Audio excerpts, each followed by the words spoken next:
The Peckster monster first appeared in the Mighty Morphin Power Rangers episode, Foul Play. Not to be confused with the episode we talked about previously, Foul Play in the Sky. Don't for 1 second confuse it. So Zach's busy exhibiting his sleight of hand knowledge to some kids and a young woman he's romantically interested in.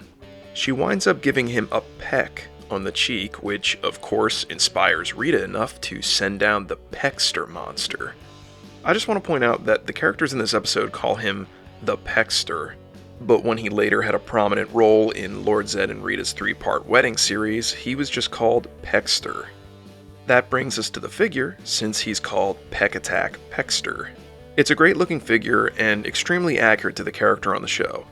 I think this guy would really benefit from a blackwashing to bring out some of the details if you're into something like that. The feature that separates him from other monsters in this line are his wings.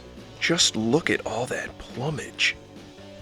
Endless. They can be posed to sit up, down, in, or out, which is great since flapping them was one of his attacks on the show. Surprisingly, it's not his action feature.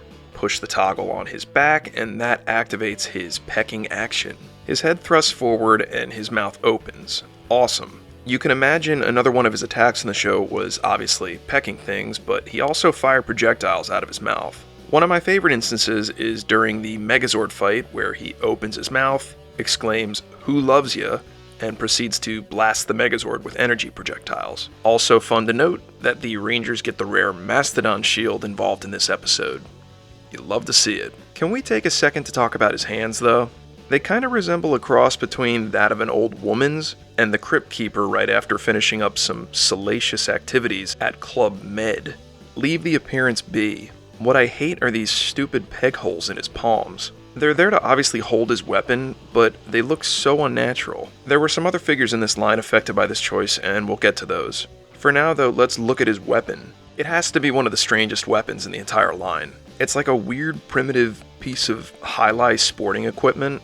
Very odd, and doesn't really complement the figure all that well. Luckily, he's one of the most common figures to find as of this video. Finding his weapon complete is sometimes a pain, but overall he's pretty inexpensive. That's all great news because he's definitely a must-have for any vintage Power Rangers collector looking for just a few villains. Curious what your thoughts are on this monster. Did you have this guy back in the day? Did you like the episodes he was in? Please share and tune back in future Mondays for more Monster of the Week videos. Also, please be sure to try out our podcast. Just search Toy Talk Guys in your podcast app of choice, or click on one of our links in the video description below. Thanks for watching.